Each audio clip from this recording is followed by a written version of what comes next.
Shalom adik-adik, apa kabar semuanya? Semoga sehat-sehat semua ya.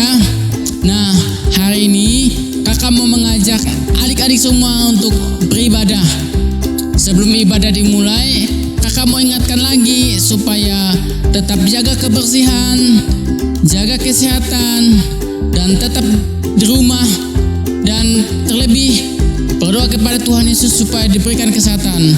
Nah, adik-adik, kakak mengajak untuk kita bernyanyi dari lagu Ku Daki-Daki.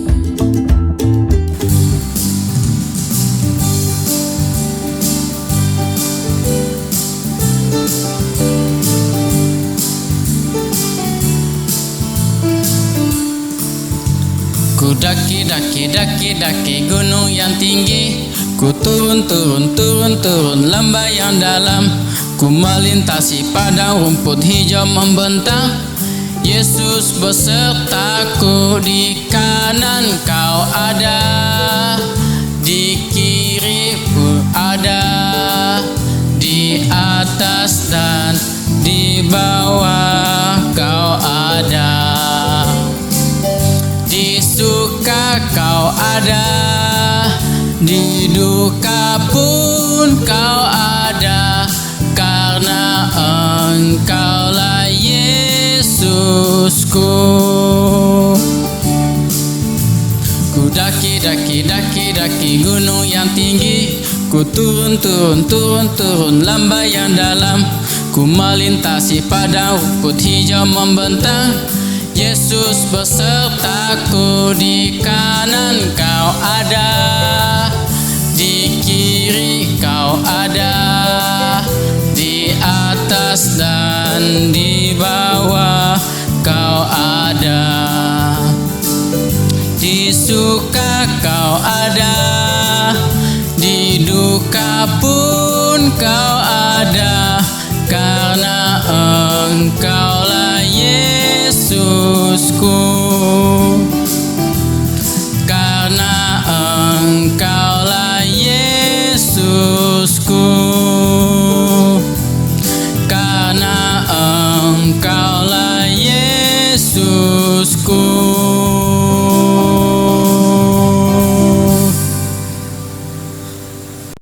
Sebelum kita mendengarkan firman Tuhan, kita bernyanyi dari lagu Bapa Engkau Baik.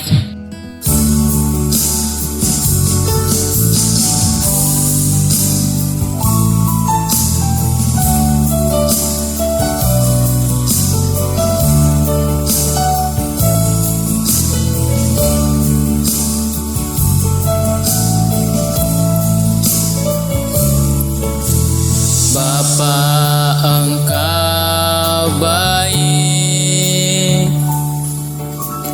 Bapa Engkau baik, Kau selalu baik kepadaku. Bapa, ku cinta Kau. Aku memujimu, aku menyembahmu, ku nyanyi haleluya.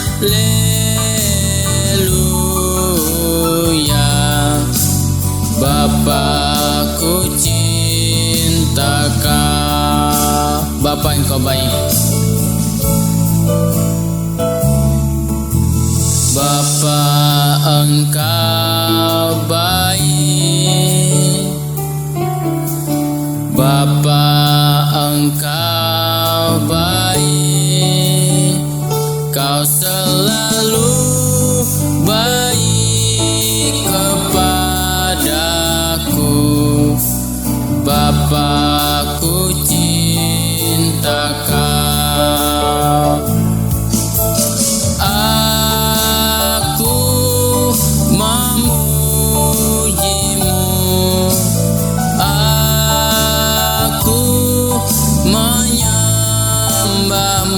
Ku nyanyi haleluya.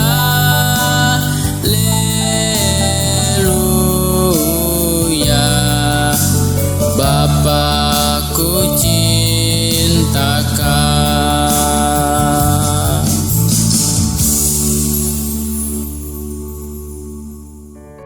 Shalom adik-adik semua. Apa kabarnya nih hari ini? Oh iya, kakak mau ucapin dulu selamat hari Minggu ya buat adik-adik semua. Nah, sekarang kita mau mendengarkan cerita Tuhan. Tapi sebelumnya kita berdoa dulu ya. Mari kita sama-sama berdoa. Tuhan Yesus yang baik, terima kasih ya Bapa atas segala kebaikan Tuhan di sepanjang hidup kami. Hari ini kami diberikan kesempatan juga untuk belajar firman Tuhan. Tolong kami ya Bapa, supaya firman Tuhan yang kami dengarkan boleh kami mengerti dan kami lakukan dalam kehidupan kami sehari-hari. Terima kasih ya Bapa, kami sambut firman-Mu hanya di dalam nama Tuhan Yesus Kristus. Kami berdoa dan bersyukur. Amin. Nah, adik-adik semua, hari ini kakak mau cerita firman Tuhan. Nah, adik-adik sebelumnya siapin dulu Alkitabnya ya. Nah, terus boleh dibuka Alkitabnya. Lukas pasalnya yang ke-15, ayat yang ke-11. Nah, nanti adik-adik untuk lebih lengkapnya dibaca sendiri di rumahnya masing-masing ya. Nah, di sini judul pedikopnya itu adalah perumpamaan tentang anak yang hilang. Anak yang hilang? Anaknya siapa yang hilang ya? Nah, jadi adik-adik, perumpamaan ini adalah perumpamaan atau contoh yang diajarkan oleh Tuhan Yesus kepada murid-muridnya dan kepada orang banyak di sana. Nah, ceritanya seperti ini. Di suatu negeri, ada seorang bapak. Dia mempunyai 2 orang anak laki-laki. Ingat adik-adik, 2 orang anak laki-laki. Ada si bungsu atau adiknya dan si sulung atau kakaknya. Nah, mereka hidup sangat berkecukupan. Ayahnya memiliki banyak sekali pekerja.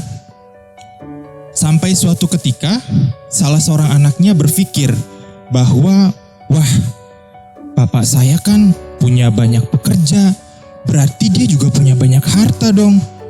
Nah, akhirnya anaknya yang bungsu ini berkata kepada bapaknya, dia mau meminta sebagian dari harta ayahnya yang menjadi bagian dari anaknya itu. Bilang seperti ini, Bapak, berikanlah kepadaku sebagian harta milik kita yang menjadi bagianku. Nah adik-adik, karena bapaknya ini adalah bapak yang sangat baik dan sayang sekali kepada anak-anaknya, akhirnya dibagikannya lah hartanya itu kepada anaknya yang si sulung dan si bungsu, kakak dan adiknya. Nah, terus adik-adik, anaknya yang bungsu ini memang sudah berpikir dan memutuskan untuk pergi jauh dari rumahnya, meninggalkan kakaknya, meninggalkan bapaknya. Dan akhirnya harta bagian yang menjadi bagian dari dia yang sudah diserahkan, dijualnya semuanya untuk bisa pergi jauh dari rumahnya itu. Akhirnya dia jual semua hartanya dan ia pergi jauh dari rumahnya, lalu pergi ke negeri yang jauh. Dan di sana adik-adik, tahu nggak, di sana dia itu hidupnya selalu berfoya-foya aja. Dia bersenang-senang terus sama teman-temannya, dia habiskan semua uangnya, sampai pada akhirnya semua yang menjadi kepunyaan dia mulai berkurang terus sampai habis adik-adik. Wah, kok bisa ya? Nah terus adik-adik, selain itu di negeri itu juga terjadi bencana kelaparan. Waduh, kira-kira gimana tuh adik-adik? Udah gak punya uang lagi, gak ada harta lagi, terus kelaparan. Kasihan ya adik-adik. Nah lalu karena dia sangat kelaparan, akhirnya dia berpikir untuk mencari pekerjaan. Duh, kok gak bisa nih begini terus, perutku sudah sangat lapar. Akhirnya dia mencari pekerjaan dan dia mendapatkan pekerjaan dari seseorang. Apa itu adik-adik pekerjaannya? Pekerjaannya adalah memberi makan atau mengurus hewan peliharaan. Apa hewannya adik-adik? Hewannya adalah hewan babi. Ia diperintahkan untuk mengurus dan memberi makan babi-babi yang ada di yang ada di ladang. Aduh, kasihan adik-adik ya. Nah, akhirnya dia pergilah ke ladang. Dia kasih makan babi-babinya dan mulai terasa lapar lagi perutnya. Aduh, perut saya sangat lapar. Dia minta ke orang-orang di sekitarnya, enggak dikasih-kasih. Akhirnya dia sampai berpikir untuk meminta makanan babinya. Aduh, kasihan banget ya adik-adik, padahal kan makanan babinya itu kotor, jorok. Nah, tetapi tidak ada satu orang pun yang memberikan dia makanan. Lalu adik-adik, pada saat dia memberikan makanan babi-babi itu, dia teringat kalau, oh iya ya, bapakku di sana kan banyak sekali orang-orang pekerjanya. Terus pasti makanannya juga berlimpah. Masa di sana mereka banyak makanan, banyak pekerja, tapi aku di sini menderita, bahkan hampir mati kelaparan. Lalu akhirnya terfikirkanlah dia untuk kembali lagi kepada bapaknya itu. Oke, baiklah kalau begitu, aku mau kembali ke rumah bapakku saja. Aku mau minta ampun sama bapakku. Gak apa-apa deh, walaupun nanti aku jadi pesuruhnya aja atau jadi pegawainya aja atau jadi pekerjanya aja. Yang penting aku gak diusir gitu. Dia sudah mulai agak-agak ada perasaan takut. Akhirnya dia memutuskan untuk pulang. Nah, lalu pada saat dia masih jauh dari rumahnya, bapaknya sudah melihat dia. Wah, dia lihat anakku datang. Bapaknya langsung lari dan memeluk anaknya itu. Lalu anaknya itu dengan menundukkan kepala, dia menyesali perbuatannya dan minta ampun sama bapaknya. Dia berkata kira-kira begini, "Bapak, aku telah berdosa terhadap surga dan terhadap Bapak. Aku tidak layak lagi disebut anak Bapak." Nah, bapaknya kira-kira marah nggak adik-adik? Oh, tentu tidak. Bapaknya tetap memeluk anak itu dengan penuh kasih sayang dan malah menyuruh pekerja-pekerjanya memberikan anaknya itu jubah yang terbaik. Kasih dia jubah yang terbaik. Pakaikan dia cincin dan juga sendal. Wah, baik banget ya bapaknya adik-adik. Lalu disuruhnya juga pekerjanya itu untuk mengambil seekor anak lembu yang gemuk dan untuk disembelihnya. Marilah kita rayakan dan bersukacita atas kembalinya anakku ini. Akhirnya mereka rayakanlah kembalinya anaknya itu. Nah, lalu adik-adik, tiba-tiba anaknya yang sulung pulang dari ladang. Dia habis berkebun, lalu dia melihat semuanya dan aduh, ada perasaan iri, ada perasaan kesal. Dia cemburu kepada adiknya itu dan berpikir, padahal dia sudah melakukan kesalahan, tapi Bapak masih saja mau menerimanya, bahkan menyembelihkan lembu yang gemuk untuk dia. Aku saja yang selalu menuruti dan menjalankan semua perintah Bapak, gak pernah dikasih lembu yang gemuk, itu kan? Lalu datanglah bapaknya dan merangkul anaknya yang sulung. Bapak itu menjelaskan kepada anak yang sulung bahwa segala apapun yang menjadi kepunyaanku adalah kepunyaanmu. Juga kita harus selalu bersuka cita atas kembalinya saudaramu ini. Nah, adik-adik semua, dari cerita kita ini, tahu nggak adik-adik, bapak kedua anak itu menggambarkan Allah Bapa kita di surga. Dia memberi anugerah yang indah bagi siapa saja yang mau kembali dan dekat kepadanya. Mungkin adik-adik, kita kalau dalam keseharian kita suka nakal, terus melakukan hal-hal yang tidak baik kepada teman-teman, kepada keluarga kita, kepada kakak, adik, ataupun papa mama. Asalkan kita mau datang kepada Tuhan, kita minta ampun. Tuhan, ampunin aku ya Tuhan, aku udah berbuat salah, tolong ampuni aku. Kita masih bisa datang kepada Tuhan dan minta ampun. Nah, terus ada satu pelajaran lagi adik-adik. Dari cerita kita ini, pelajarannya adalah kita juga tidak boleh membuat sedih orang tua kita. Kita harus selalu menghormati mereka, baik papa ataupun mama ataupun adik-adik dan kakak-kakak kita di rumah. Kita harus selalu menghormati dia dan harus selalu saling mengasihi. Apalagi kalau kita buat orang tua kita sedih. Itu nggak boleh adik-adik semua. Oke, baik adik-adik semua, itulah cerita yang bisa kakak bawakan pada hari ini. Kiranya cerita ini boleh menjadi pelajaran buat kita semua, buat adik-adik, buat kakak juga untuk selalu menghormati orang tua dan selalu mendekatkan diri kepada Tuhan. Oke adik-adik, cukup cerita kita sampai di sini. Kita berdoa dulu ya. Tuhan Yesus yang baik, terima kasih ya Bapa, karena hari ini kami boleh mendengarkan cerita Tuhan tentang anak yang hilang. Tolong kami ya Bapa, kalau kami mungkin nakal, mungkin melakukan hal yang tidak baik, ampunin kami mau kembali kepada Tuhan.